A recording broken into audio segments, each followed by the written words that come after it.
Olá pessoal, tudo bem? Nessa semana então nós vamos começar um conteúdo novo, tá? Que é referente a séries de pagamentos, tá? É um conteúdo um pouco diferente do que nós vínhamos vendo, tá? Mas mantém-se as lógicas de matemática financeira, tá? Bom, a gente estava vendo o conteúdo que em juro simples ou juro composto, que era basicamente as mesmas operações. Isso é, eu tinha um valor inicial, passava-se um montante de tempo, tá? Um determinado tempo, e no final eu tinha um valor final, que era o valor inicial acrescido de juros, certo? Tanto no juro simples quanto no juro composto, tá? O raciocínio era o mesmo. Só que o que acontece? Em série de pagamentos agora, a gente vai ter uma coisa um pouco mais próxima da realidade, como assim, uma pessoa que trabalha com uma prestação. Tá? Então agora nós vamos ter a medição, tá? Ou isso é, a gente vai poder descobrir o valor da prestação, tá?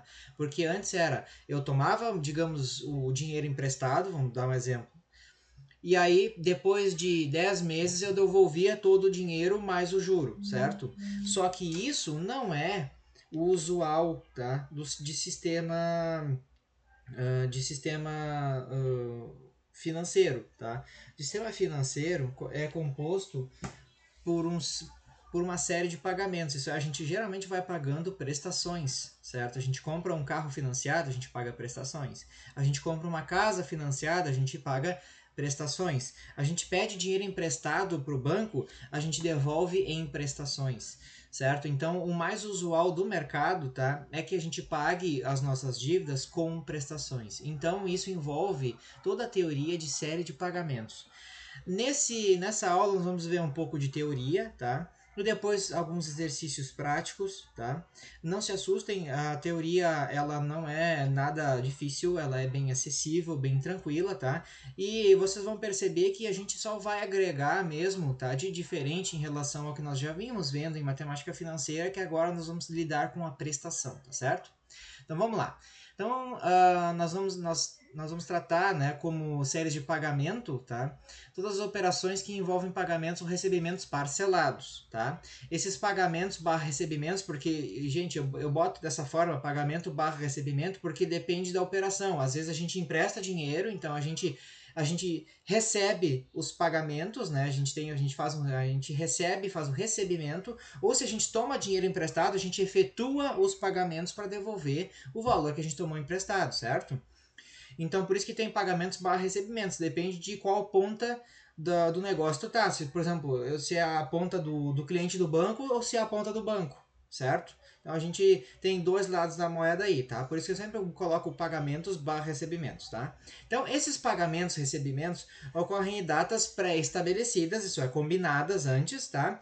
São tidas como N1, N2, N3. A gente sabe que N envolve prazo e prazo envolve tempo, tá, gente? Então é N1, N2, N3, é o mês 1, mês 2, mês 3, ano 1, ano 2, ano 3 e assim sucessivamente, tá? Pode mudar dia 1, dia 2, dia 3, semana 1, semana 2, semana 3, não tem problema, tá? E um fluxo de caixa, tá? Fluxo de caixa é aquele desenho que a gente recebe alguma coisa, da flecha vai para uma direção, a gente paga uma coisa, a flecha vai para outra direção e assim sucessivamente, tá? Quando o objetivo é constituir-se um capital e uma data futura, tem-se um processo de capitalização, tá? Então, eu tenho capital hoje e no futuro eu vou aumentar esse valor, né? Eu vou crescer de juros, então ele vai capitalizar, tá? Quando o objetivo é pagar uma dívida, tá? Isso é, então, quando por exemplo, empresto dinheiro para alguém, eu estou capitalizando esse dinheiro, na verdade. Por quê? Porque eu vou receber no futuro esse dinheiro mais um juros. Agora, quando eu tomo em dinheiro emprestado, aí o objetivo é pagar uma dívida. E aí a gente tem um processo de amortização, tá? A amortização nada mais é do que pagar a dívida, tá? Depois a gente vai ver esse termo com um pouquinho mais de calma, mas então a gente entende que amortizar é pagar a dívida, tá? Vamos entender assim inicialmente, tá? Então existem dois tipos de série de pagamento, gente. São as séries de pagamentos certas ou determinísticas, tá? Que cuja duração dos pagamentos, né, os valores dos termos e a taxa são pré-determinados, são determinados antes de ocorrer a operação, tá? Fixos e imutáveis, tá? Então eles não mudam, tá? E a série de pagamentos aleatórias ou probabilísticas, onde os fatores descritos, né, que é a duração, pagamentos, termos e taxas, tá, podem mudar de acordo com um fator externo, tá? Vou dar um exemplo para vocês. Digamos que a gente faça um contrato de pagar um carro, tá? E a gente combine que a gente vai pagar X% de juros, a gente vai lá receber o valor da prestação, já a gente vai receber o valor para comprar o carro, a gente vai lá, compra o carro, tá? E aí vai pagando para quem nos emprestou o dinheiro, né? O mês a mês, a mesma quantia durante 60 meses, que são 5 anos, por exemplo. Ok, então é uma série de pagamento determinística, certa ou determinística. O que significa? Que já está tudo certo antes de eu fazer a operação, e aí ocorre o aceite, e aí eu vou sempre pagar a prestação, vai ser sempre o mesmo valor, vai ser sempre no mesmo período, isso é uma vez por mês, e a gente vai, e eu sei que eu vou pagar daqui até 60 meses, isso é, eu vou pagar em 60 prestações, e então daqui a 5 anos eu termino de pagar, certo? Só que nem sempre todas essas prestações são determinísticas. O que acontece? Antigamente existia mais isso, hoje em dia nem tanto, tá? Que a gente faz um contrato de empréstimo, por exemplo, com juros variáveis. O que significa? Que o juro pode variar. O juro que quem nos empresta o dinheiro pode, ao longo do tempo, variar o juro. Só que essa variação não é a Bangu, não é de qualquer jeito. Essa variação vai se dar de acordo com algum termo pré-estabelecido. Por exemplo, eu quero fazer de acordo com a inflação. Ele vai ser 50% da inflação, vai ser 60% da inflação, vai ser 110% da inflação. Então, conforme varia a inflação do período, vai variar a taxa de juro que vai ser aplicada sobre a minha operação. E aí, então, ela vai fazer uma variação, né? Sempre no montante que eu vou pagar, ou e também pode variar também, digamos, em termos de valores, de prestações, tá? Pode acontecer, então aí vai ser uma série de pagamento aleatória ou probabilística, né? A gente sabe, então, que isso a gente vai ver, inclusive no ano que vem, em matemática financeira, na parte de estatística, o que necessariamente significa aleatório ou probabilístico, tá certo? Podemos, então, a gente classificar as séries de pagamentos quanto a periodicidade, tá? São periódicas, tá? Que é um intervalo, tá? Da parcela, ele é sempre igual, certo? Então, eu pago parcelas de 30 em 30 dias. Então, o intervalo vai ser sempre igual. Ou não periódicas, quando o intervalo pode variar. Eu posso pagar a parcela em 30 dias, daqui a pouco a outra só vence em 60 dias, daqui a pouco vence em 7 dias. Isso vai de acordo com o combinado entre as partes, quem empresta e quem toma emprestado. Sempre tomando um exemplo de pedir dinheiro emprestado ou de emprestar dinheiro, tá, gente? Quanto ao prazo, tá? Temporárias têm uma duração limitada ou perpétuas, que é duração ilimitada, ou vulgo para sempre, tá, gente? Mas como assim? E sim, existem, por exemplo, refinanciamento de imposto, tá? Que a pessoa deve tanto dinheiro de tanto imposto, mas ela quer botar em dia. Se a Receita faz uma análise lá e daqui a pouco chega à conclusão que o cara não tem como pagar os impostos, mas ele quer começar a pagar, ele quer limpar o nome, ele quer continuar com a empresa. O que eles fazem? Às vezes eles fazem um valor pequeno por mês, mas é perpétuo. Enquanto a empresa existir, ela vai pagar aquele valor. Isso significa que ela nunca vai terminar, nunca vai deixar de pagar aquele valor, porque na verdade a dívida é tão grande, se fosse cobrar juros ia ser tão grande que ela não ia conseguir pagar nunca. Então coloca-se um valor, entre aspas, simbólico ali, um valor pequeno, que a empresa pode contribuir para conseguir limpar o seu nome e fazer esse refinanciamento. Ela paga esse valorzinho e o imposto devido do mês, tá, gente? Isso não elimina a necessidade da empresa pagar os demais impostos. Não, eles continuam correndo, então ela fica com uma despesinha a mais por mês, mas ela consegue limpar o nome. Então é a característica uh, de uma série de pagamento perpétua, tá? Ou ilimitada. E as temporárias é que a gente tem prazo para terminar. Por exemplo, eu faço lá um financiamento do automóvel, eu tenho 60 meses para pagar. Significa que eu pago ele, eu termino em 5 anos. Então, durante um tempo, é temporário, tá? 5 anos, ao final de 5 anos, depois que eu paguei todas as prestações, termina a série e pronto, né? O cara, o agente, tá? Que me emprestou o dinheiro bancário ou algum agente autorizado, tá? Legal, né? Que me emprestou o dinheiro não tem mais o direito de me cobrar porque eu já concluí o pagamento da dívida, certo, gente? Então é durante um tempo, tá? Pode ser, esse tempo pode variar de acordo com o acerto entre as partes, sempre lembrando isso, tá, gente? Quanto ao valor, tá? O valor pode ser constante, isso é, todas as parcelas são iguais, ou o valor variável, tá? Que a parcela, o valor das parcelas são diferentes. Existe isso? Sim, existe. A gente vai ver, tá? No futuro agora, na nossa aula, nós vamos ver as séries de pagamentos em que a prestação vai variar e as séries de pagamentos em que a prestação vai ser sempre o mesmo valor, tá? Existe uma diferença muito grande, inclusive, entre esses dois tipos, que são os mais usuais no mercado. Eu vou explicar para vocês mais à frente, tá certo? E quanto à forma de pagamento? Postecipadas é quando as parcelas ocorrem no final do intervalo. Então, no final de 30 dias de prazo, eu vou lá e efetuo o pagamento. Ou as antecipadas. No primeiro dia dos 30 dias de pagamento, eu já pago a parcela. Certo? Isso também tem diferença na hora de nós fazermos as fórmulas lá, tá? Ou também diferida, que é quando a gente tem o chamado prazo de carência, tá, gente? Mas carência não tem nada a ver com nada sentimental, tá, gente? A carência que a gente chama, tá? É quando existe o credor, ele dá um tempo, tá? Para que a pessoa tenha um fôlego financeiro e aí sim comece a pagar a sua prestação. Por exemplo, quando a gente está vendo no comércio aí, tá? Por exemplo, várias lojas grandes, lojas populares que fazem lá seus eletrodomésticos, móveis e outros utensílios, tá? Eles fazem às vezes as prestações, a pessoa paga 12, 24, 36, 48, até 60 vezes, certo? Então, o que que acontece? Às vezes eles fazem a propaganda.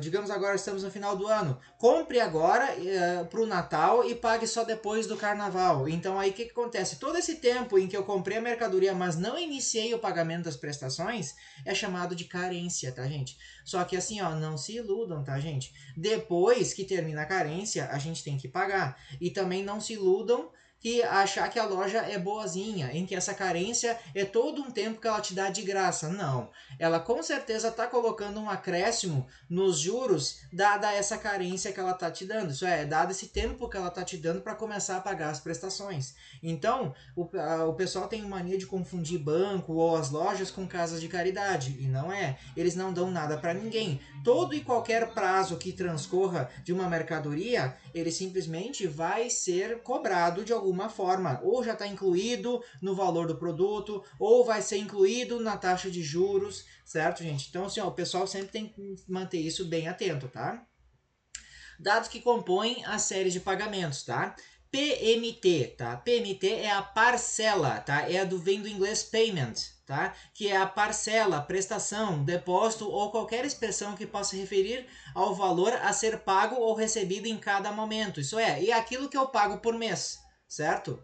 Então, eu chamo de parcela aquele valor que eu vou pagar mensalmente. Essa é a parcela, certo? E como a gente já conhece a taxa de juros, tá? Paga ou cobrada, né? N, como a gente já conhece, é o número de pagamentos ou recebimentos, tá? Aqui a gente entende que N é o prazo, mas ao mesmo tempo ele é o número de pagamentos ou recebimentos também. Por exemplo, N é igual a 60. Quando eu tenho ele 60 em meses, o que significa? Que eu tenho 60 meses um compromisso de a cada mês pagar um valor para alguém, certo? Ou receber um valor de alguém, ok? Então esse é o N, tá? Que é os pagamentos ou recebimentos. C é o nosso capital, tá? Ou eu coloquei aqui, ó, ou PV, que é valor presente, tá? Isso também existe umas fórmulas, né? Se vocês quiserem procurar na internet, não vamos precisar, mas se vocês só por curiosidade forem um dia pesquisar na internet, vai ter lá no lugar do C o PV, tá? Porque assim, ó, conforme eu passei para vocês lá no início do ano, em juros simples e juros compostos, tá? O C de capital também, um dos sinônimos do valor do capital, também é entendido como valor presente, tá? E o M de montante é também um dos sinônimos dele, o valor final, que é o FV, tá? Que é esse aqui, certo? Então, C continua sendo o capital, ou é o valor na primeira data, tá? No início da série, tá? ou M é o valor na última data ou no final da série. Para vocês terem uma ideia, sempre o C ou o PV, tá? Vai ser o quê? Vai ser o valor, digamos que eu esteja tomando emprestado. Vou tomar emprestado 5 mil, então vai ser os 5 mil que eu vou receber, mas é óbvio que no final da série eu vou receber o quê? Eu vou ter que pagar o quê? Eu vou ter que inteirar na última prestação o valor do montante, que é o quê? É o capital mais o juros, então vai ser o montante, certo? Então, valor lá no final da série é o capital mais os juros, é o montante, tá? Valor no início da série é o capital, tá? E a gente entende também o capital como a gente chama de o principal da dívida. O que é o principal? O principal é o dinheiro que eu tomei emprestado, certo? Digamos, numa operação de empréstimo, tá? Se eu pedir 5 mil, o que eu vou amortizar ou o que eu vou pagar mensalmente na minha prestação vai ser grande parte o principal, isso é, esses 5 mil. E a outra parte vai ser o quê? Os juros, que daí aos somados com o valor, tá, do principal, compõe a prestação e as prestações somadas compõem o quê? O montante, tá? Mas vamos lá. Série de pagamentos, então, as postecipadas, tá? Que é o sistema mais usado no mercado, tá, gente? Então, aqui, ó, eu coloquei as fórmulas, tá? Fórmula da prestação, tá? Então, a prestação é uma fórmula um pouquinho diferente, mas se vocês... A princípio, ela parece ser uma fórmula maior. Mas não é, gente, porque eu tenho dois termos iguais em cima e embaixo. Só que o que acontece? Eu não consigo anular um com o outro, porque um multiplica com i e o outro é subtraído de 1. Então, quando eu for fazer o cálculo de 1 mais i elevado a n, a mesma resposta que eu uso em cima, eu vou usar aqui embaixo também, certo, gente? Aí eu vou fazer a multiplicação e o outro eu vou fazer a subtração de 1, tá? E a fórmula do valor presente, tá? Ou capital também, que a gente está dizendo, tá? Que é capital é igual à prestação que multiplica 1 mais i, tá? Elevado a n menos 1, tá? Tudo isso dividido por 1 mais i elevado a n vezes o próprio i, tá, gente? Então, o i aqui, ele se repete aqui, aqui e aqui, certo, gente? Então, assim, ó, é uma fórmula um pouco maior, mas não aumentou o número de incógnitas. Ele permanece o mesmo que a gente vinha vendo. Só que o que acontece é que agora a prestação tem isso. Só que isso, gente, a gente faz o cálculo, tá? Com o valor a gente acha o valor da prestação ou o valor do capital quando a gente tem o valor do capital ou o valor da prestação, certo? E depois nós vamos ver quando a gente vai achar a prestação quando a gente tiver o valor futuro ou o montante, tá, gente? Vamos lá. Vamos ao primeiro exemplo, então. Gente, um exemplo bem fácil, bem simples, tá, gente? Vamos lá. Então, vamos ver. Deixa eu só diminuir um pouquinho aqui para vocês conseguirem enxergar a conta inteira, tá? Então, vamos lá. Exemplo 1. Qual o valor da prestação? Tá, então, ó, ele já perguntou qual a prestação. Então, vou usar qual fórmula? PMT igual, ó, prestação é igual a... Aí, tenho aqui os componentes da fórmula, tá? Então, qual é o valor da prestação do financiamento de 8.500? Quando eu digo financiamento de 8.500 é o quê? Capital, tá, gente? Financiamento, a gente fala de 8.500 é o que eu tô tirando emprestado, 8.500. O que eu vou devolver? O montante, que com certeza vai ser os 8.500 mais um valor de juros, certo? Então, 8.500 é o capital, tá? Pelo prazo de 12 meses, a taxa de 4,3% ao mês, tá? Então, vamos lá, capital 8.500, N, que é o prazo, tá? Que são 12 meses ou 12 prestações, tá? Uma por mês, né? A taxa, 4,3, sempre dividindo por 100, tá, gente? Nunca esqueçam disso, 0,043, e ele está perguntando, então, qual a prestação. Aí eu vou aplicar esta fórmula aqui, e aí eu vou ter 1 mais 0,043, que é equivalente a 1 mais i, elevado a n, que é 12, tá? E embaixo aqui, ó, vocês estão vendo que tem a mesma coisa, tá, gente? Vezes o i, que é o quê? 0,043, tá? Aqui eu tenho 1,043 elevado a 12 dá 1,6573. Eu estou usando 4 casas, tá, gente? Então sempre utilizem 4 casas. Aqui tá 3 porque aqui só tem 3 mesmo, tá, gente? Mas quando puderem, usem 4 casas, tá, gente? Então, 1,6573, tá? Vezes 0,043, tudo isso dividido por 1,6573 menos 1, tá? 1,6573 vezes 0,043, 0,071, dividido por 1,6573 menos 1, 0,6573. 1,071 dividido por 0,6573, eu tenho 1,08. E aí eu multiplico por final pelos 8.500 e eu tenho então uma prestação de R$ 918. Então, qual é o valor da prestação de um financiamento de R$ 8.500 com prazo de 12 meses e a taxa de juros de 4,3% ao mês? Eu vou pagar R$ 918 por mês. Se eu quiser saber o montante, não é mais fácil multiplicar o valor da prestação vezes o número de meses que eu estou pagando? Sim, aí eu vou ter lá o valor do montante, tá, gente? Vamos para o segundo exemplo. Qual o valor do financiamento, isso é, qual o valor do capital que eu estou tomando emprestado, por exemplo, de 10 meses, então a gente já sabe que esse aqui é o prazo, cuja taxa de juros é de 2,75%, tá? Aqui não está escrito, tá, gente, mas é ao mês, tá, gente? Está na mesma casa aqui, tá? Então, é 2,75% ao mês. E a prestação é de 1.388,89. Então, eu vou usar o quê? Capital, porque está perguntando qual é o capital, tá? Aqui está o valor da prestação, aqui está o juro, aqui está o prazo, tá? Então, eu vou usar a fórmula do capital. Capital é igual porque é o que ele quer saber aqui, certo? Então, capital é igual a prestação que multiplica 1 mais i elevado a n menos 1, tá? Dividido por 1 mais i elevado a n vezes i, tá? Substituindo os valores que eu tenho aqui na fórmula, tá? Eu tenho, então, 1 mais 0,0275 elevado a 10, que dá 1,3117, tá? Em cima e embaixo também é a mesma coisa, tá? Só que em cima é 1,3117 menos 1, dá 0,3117. E embaixo eu tenho 1,3117 vezes 0,0275, que é o quê? O i aqui, tá? É a taxa, tá? Que dá 0,036, tá? Essa multiplicação dá 0,36. Aí dá 0,3117 dividido por 0,36. Vai dar 8,6583. Tudo isso multiplicado por 1.388,89. E eu tenho capital, então, de R$ 12.025,43, tá, gente? Só que essas fórmulas servem para a gente saber o quê? Para a gente saber a prestação quando eu tenho o capital, ou o capital quando eu tenho a prestação. Só que aqui, agora, nós vamos ter um outro exemplo, tá? Peraí, deixa eu achar aqui. Aqui, ó, tá?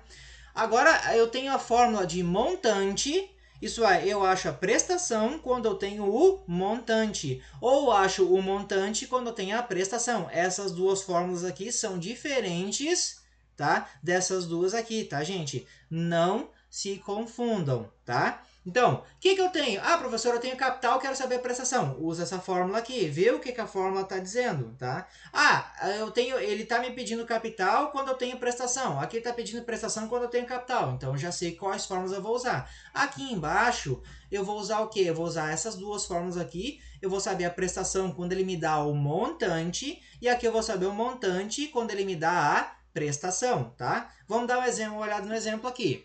Uma pessoa deposita R$300 numa poupança que paga 0,5% ao mês de juro.